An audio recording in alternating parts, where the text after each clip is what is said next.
Welcome to Bookie. Today we will unlock the book The World of Yesterday. What comes into your mind when we mention Europe? Is it the glittering civilization of ancient Greece or the heroic and martial Germanic culture? Is it the mysterious and dark Middle Ages or the birth of modern European history marked by the Renaissance?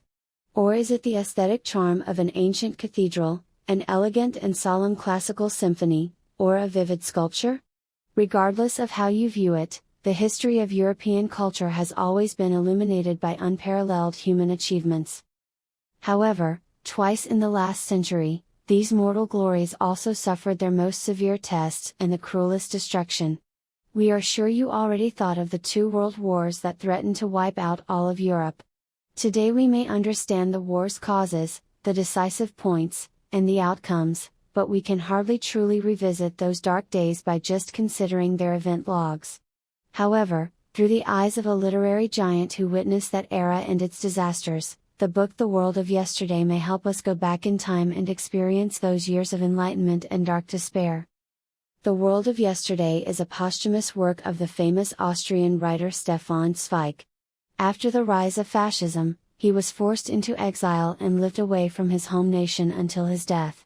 He wrote this book during that time. Zweig produced a profound account of the significant historical events of his generation in Europe, events that challenged peace and humanity. Zweig evokes the changing times as Europe slid back from peace and prosperity and into destruction and turmoil. This book is a classic work of autobiography, blending one person's destiny with their times. Zweig was born into a wealthy Jewish family in Austria. As a teenager, he became fascinated with literary creation.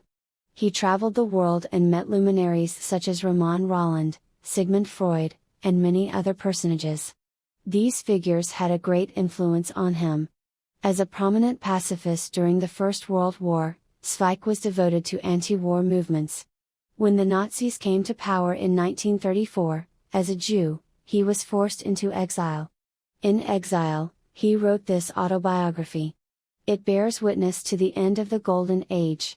Disillusioned with the world, he committed suicide in 1942. Next, we will uncover the book through 3 stages of Zweig's life.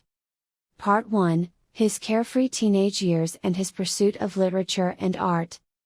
Part 2, his concern for realities, how he matured and developed from a silent observer to become an anti-war activist.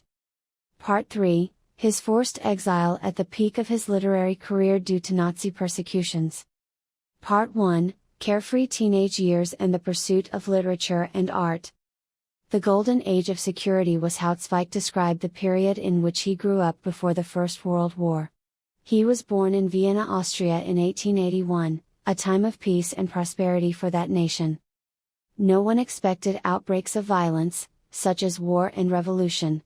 The various classes in Austrian society felt secure back then. All aspects of social life reflected that feeling of security. For example, all citizens had the right to vote for whomever they chose. The state confirmed their rights and duties in statute, and laws and norms provided regulation. There was no inflation, the currency that circulated was bright gold pieces. Through continuous social and economic development, people saw their incomes and living standards rise. They could even set aside money and save for their futures. Scientific innovation